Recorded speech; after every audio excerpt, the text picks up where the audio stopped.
ibikorwa byinshi muri pre-party byajemo abajournaliste bashika 46 no munsi turafise abarenga 50 baje gushigikira kino gikorwa ca Icambu Tour Burundi live concert teguwe na Buja Event, Legacy Invest na Pro Harmony. Niteka rero kubona abamenyeshamakuru muri ngaha kugira ushobore gushigikira kino giteramo. Izina ryanje ni Arsene Bucuti, ni media officer.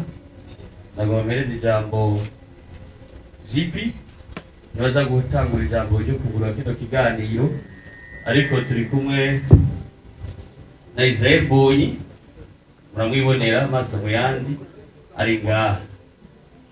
Nimwari mumwifuza rero. Okay. Turi kumwe na Alberic wa Buja Event. Turi kumwe na Coach Gaye, muramuzi no manager w'umuziki ya Orino. Turi kumwe na Apotre Jean Paul Manirakiza, asanzwe arongoye Pro Harmony na Federation Basket, umukozi w'Imana. Turi kumwe na GP Dr. Jean Paul Ndayishimiye, nari muri organisation nk'umukuru. Turi kumwe na Pastor Lopez n'abandi muri yakomeye cyane. Turi kumwe kandi n'inyenyeri n'abahungu murabona emo kamera n'abavuga gifu nambonye atangengera mambari murabere. Nuko rero reka twakire GP ashikiriza ijambo y'ikaze. Turafise abamenyeshamakuru bamaze guduha ibibazo hano, tuza kuba umwanya nabo baze kubaza byaje muri management. Ni sawa, twashimire kandi batwitabye ari benshi. Jambo rya GP ni yaheza MBONYI araza kutubwira na wene ivyerekeye kino giteramo ajemo murakoze. Ndabaramukije, murakoze kuba mumpaye ijambo no kuba mwaje muri isinzi kwerekana umutima w'urukundo cyangwa se igishika twari dufitiye umuhanzi cyangwa umuririmbyi Israel MBONYI.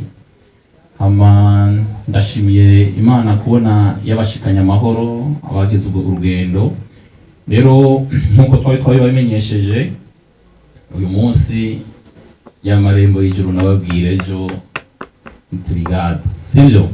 Rero igituma mfashe ijambo ari kugira ndabamenyeshe ko finalement umuririmbyi yashitse hano, ko ntibikiri iby'imbeshere, igikorane cyangwa se concert irabaye ni itariki 30 z'ukwezi kwa 12 2022, nejo hijya ejo.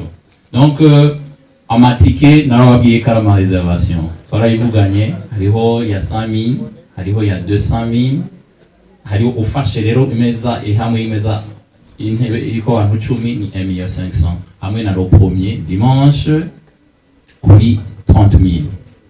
Ayo matike yatangiye kudandazwa kandi ari karagugwa cyane ku bwinshi.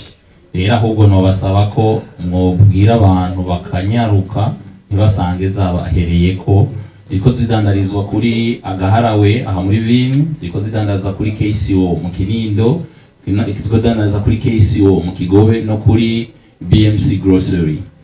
Rero turabashimiye cyane ko mugiye kubivuga kubitangaza. Twagomba tubamenyeshe ko tugira tumwumvirize umushitsi, tubaze ibibazo byinshi n'ibibazo bitanu niko twavuganye, kugira ngo tumuhe umwanya wo kuruhuka, tumuhe umwanya wo kwitegura.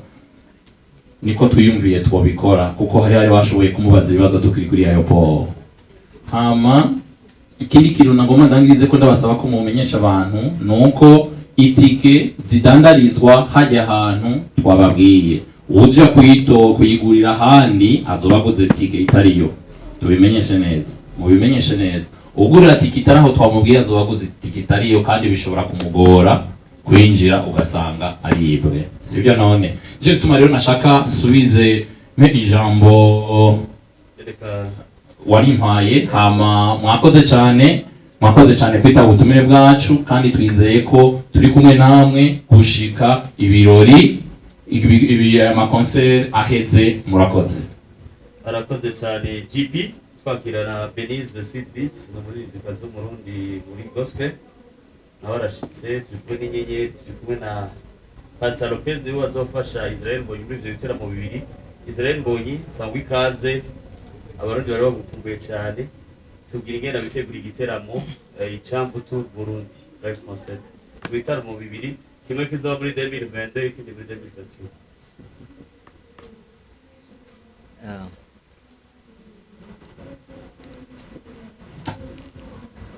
Muraho neza, ndabasuhuje mwese, ndabaramukije. Nitwa Israel Mbonyi Chambu, nkaba nturutse mu Rwanda, Kigali. Ndashima Imana ko ndi hano ku butaka bw'i Burundi. Ndashima Imana ko twabigambiriye kinini, ariko iki akaba ari igice cy'Imana yifuje ko yashimye ko tuba turi hano. Ndatangira nshimira abantu bose babigizemo uruhare, abo bose twicaranye hano. Imana ibahumugishe cyane. I feel blessed to be here and humbled, kubera ko iyo ataba Imana n'aba bagabo ntabwo nari kuba ndi hano. Ndabashimiye cyane, ndabashimira namwe mwatwitabye mukaza gushyigikira kino gikorwa. Ijambo ry'Imana rivuga ngo niwe duhesheje igikundiro no kuba intumwa kubw'izina ryayo, kugira mu mahanga yose habemo abizera babeshejwe no kumvira. Ibi byose dukora n'Imana yabiduhaye kugira ngo tubikore, hanyuma mu mahanga hazaboneka abantu bumvira Imana. Rero ndanezerewe, uko niyumva ni umunezero gusa. Ibitaramo dufite ni ibitaramo bibiri, kimwe kizoba ku itariki 30 z'ukwezi kwa 12, ni this Friday. Ikindi kizoba on Sunday tariki ya mbere muri 2023. Ni ibihe bizaba bidasanzwe. Abo twari kumwe kuri airport nababwiye ngo icyifuzo cyanjye muri iki gihe ni ukubona Imana ikora mu bintu bifatika, kubona Imana ntibibe kuririmba gusa. Umugabo witwa Dawidi yararirimbaga imyuka mibi yari muri Sawuli ikamuvamo. Iyo niryo sengesho ryanjye muri iki gihe, kugira ngo ibyo turirimba bikize imitima y'abantu. Abazoza ndabatumira mbabwira ngo bazaze guhembuka, ntibazoze kureba Israel ko ntacyo mfite nubahereza, ariko ibiri muri njyewe Imana izabikoreshwe ngo bikize imitima yabo. Nicyo cyo nyine navuga. Murakoze cyane. nuko ndabona akanyamuneza kenshi cyane.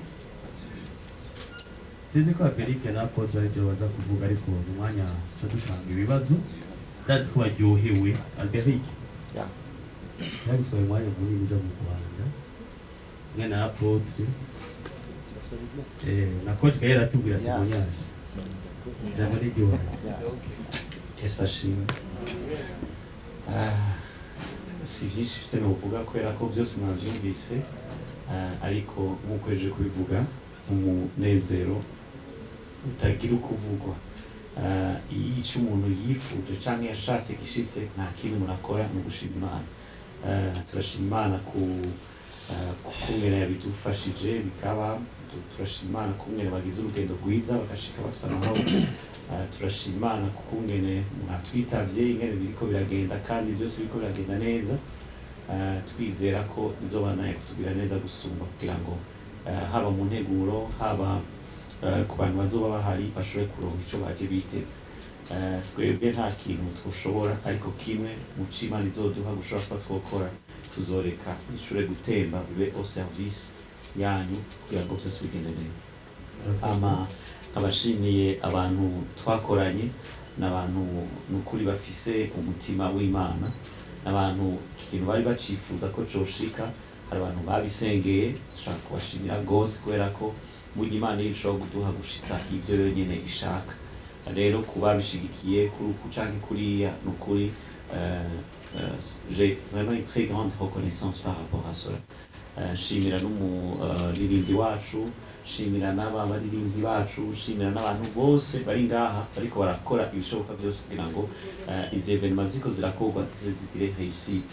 rero jewe nibaza ko Imana yadufasha kugira ngo igihe biriko biragenda neza tubandanye duca bugufi na cane cane hadasohoka amazina y'abantu mugabo hagaragara icyubahiro c'Imana. Merci beaucoup. Amen. Turaho ijambo Coach Gaye nawe naye aje ava mu Rwanda ni umu-entrepreneur. Yes, merci. Nanjye vraiment ndashima Imana kandi ndabashima mwese ko muri hano. Nibaza ko media birafasha kugira ikwize ibintu byinshi ku bantu benshi yaba ndetse n'ubutumwa bwiza kandi kuba musapotinga industry gutya bashimiye. Hanyuma nagira gato bavuze ngo reka tuve témoignage ubushinzwe n'indi ngaha hama tukaganira gato na Mbeki hanyuma bati ni gute twarangiza umwaka vraiment harimo ikintu kidasanzwe kiba kirabera mu Bujumbura. Amanditse Mbeki yavuze ati none gaye Israel bigenda gute none Israel ni petit frère reka tuzagere twumve ko iki kintu kiri ku mutima we. Amajeze mu Rwanda turaganira Israel arambwira turaganira ntabwo twahuye dushaka ibyo tuganira ibindi bintu dushaka gukora hanyuma sinzi ukuntu ikintu cy'uburundi cyaje arambwira ati nifuje kugira uburundi kuva kera ati hari icyo Imana yabimuriyeho ku Burundi ariko bigenda bidakunda ati namwe none simeze ibyo tugenda i Burundi abizi murabizi ko ngaha ni muhira mwana tujye muhira basi bati reka tubikore turebe hano ndashima Imana cyane rero kuva uwo munsi byavuye ku kintu of course cyane muri Israel tupanga na Mbeki Jean Paul tujoyininga ndabashima cyane hanyuma turi hano rero umunsi wageze amareka turi sasa cy'Imana ifitiye Bujumbura mbere kumakuranye. God bless. Merci Coach Gaye. Coach Gaye ndibuka ko ari kubikorwa twari gukorana na Pampas numva ko tuzokorana igikurikira na David bayigana arifuza kuza muri gitaramo kuva kera no kwatota. Thank you so much. Novuga ko ni great day muri gospel industry mu Burundi. Munyemerere mwibanci baroti ko bramashiro. Yes. Biciye mu umunezero mu bihugu byinshi umuhanzi cyangwa umuririmbyi aramye Imana cyangwa muri mukuri Israel Mbonyi tubyagiyemo muri MBONYI Invest Legacy cyangwa Bujani event n'abamenyeshamakuru ndavye abantu bari imbere yacu ndavye kuni yategera ikibuga c'indege ndavye kuni yakurikiranwa hirya no hino ndavye abantu ba mashengero canke abantu baba inspiré par amachanson yiwe nibaza yuko kuba abantu batatu biciyemo kandi na Zambich yakoze kugira ngo ibintu bigere aha bigeze je vraiment novuga ngo ibyo byose kuba bibaye kandi bikaba à la fin de l'année nibaza ko hari ikintu kininiya kiba gishobora kuba un signe pour la fin et le début, la fin de 2022 et le début de 2023 dushobora twiteganye umutima wagutse. That's why je nk'umwe mu bantu barimo numva noshima Imana kuko ejo twabarijwe ibibazo batubwiye ati eske Israel Mbonyi azokwinjira zoshika zogenda gute. Il y avait pas mal de questions. Est-ce qu'il y a tout marché? Naomi comme muravuga sûr. Et nous c'est la certitude. Si tu as appelé Kana, vous êtes là, Israel Mbonyi. Merci beaucoup dia. Batuteka. Alors ça va vite exactement si vous allez venir. Merci beaucoup. Et on a gutanga un petit message kwa nous c'est bahari. Jusqu'à l'heure actuelle, maze kubona ma réservation yihuta kuvugeze ngabika chindege. Yes, bamaze gutelefona abantu batandukanye ndamaze kuba 25 apena bamwe bafata 15 abandi imwe abandi za uravyumva byamaze kugira seulement le petit message notanga nuko bimwe bavuga kugura ibintu ku mwanya wa nyuma bagaca dutwara muri inconfort ya management bo dutera iteka bakabikora hakiri kare pour les accueillir dans la royauté et dans la sincérité. Je vous aime beaucoup, bienvenue, Le Saint-Esprit est au rendez-vous, la classe, le service, c'est tous les aspects.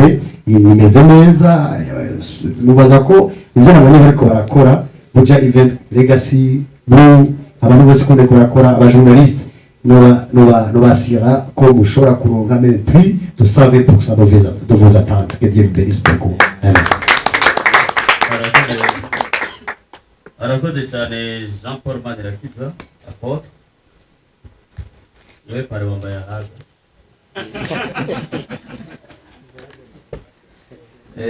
turaha ibibazo twari twasabye abajournaliste ko baduha ibibazo avant yuko muri iryo shika ngaha Iwizeye Cedric wa African Gospel TV twari ngaha yego ibibazo mwaziye mwanditse ikibazo kimwe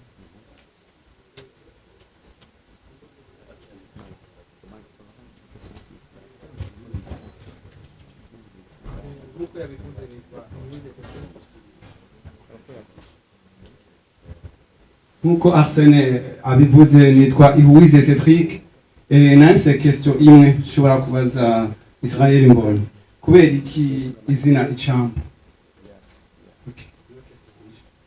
subiramo en fait ariko aravuga izina ryiwe yarengeje ko icambu kubera iki izina icambu okay nashaka kwishura batubaza izi mikro imwe kuri technique set dufashe